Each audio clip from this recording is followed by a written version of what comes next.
अस्सलाम वालेकुम जी दोस्तों, गड्डी तुम पिछले देख रहे जी 18 टन वजन है देते यानी 450 मन वजन है गड्डी देते है रक्षा पिछले नजर आ रहा है तुम पाक गड्डी खिंचन लगे सी ते बैटरी गड्डी दी जी ने जी एस इनू बेडफुट आखते ने जी इनू गड्डी नाम की सर जी 1199 नहीं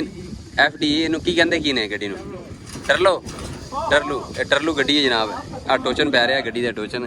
ते 18 टन वजन है यानी कि 450 मन गड्डी की बैटरी खराब है स्टार्ट नहीं हो रही तो यह रिक्शा 150 cc चाइना का रोड प्रिंस रिक्शा जी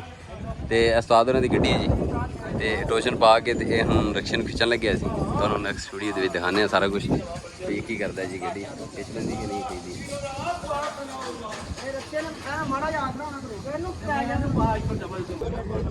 टोचन पै रहा जी रिक्शे दे विच रस्सा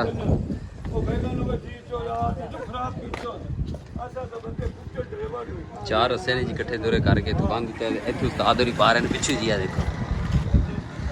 रस्सा रिक्शा खिंचेगा जी 150 cc हाँ रक्षा है जी 150 cc ते ए देखो जी उस्ताद विच बैठ गया जी और जी 18 टन वजन है जी गड्डी दा लो जी रोड पे ते गड्डी आ रही है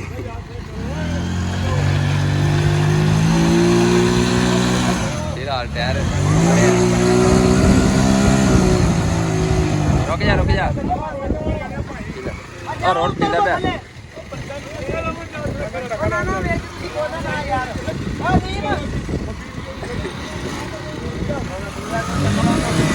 रुक जा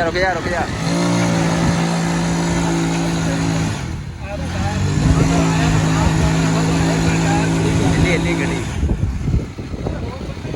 यार टायर घूम रहा खाली वैसे टायर घूमता पाया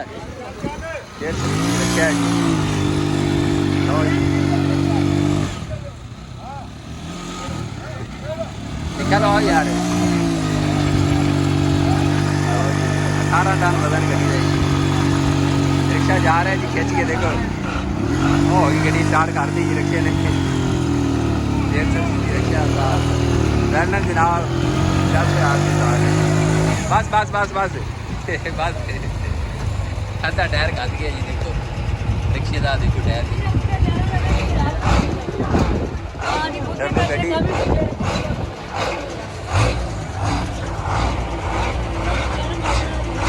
4.5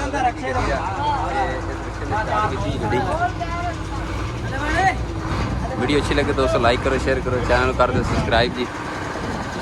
ताकि इस तरह की मज़ीद अच्छी वीडियो आपकी हम लेकर आते रहेंगे जी थैंक्स अल्लाह हाफिज़।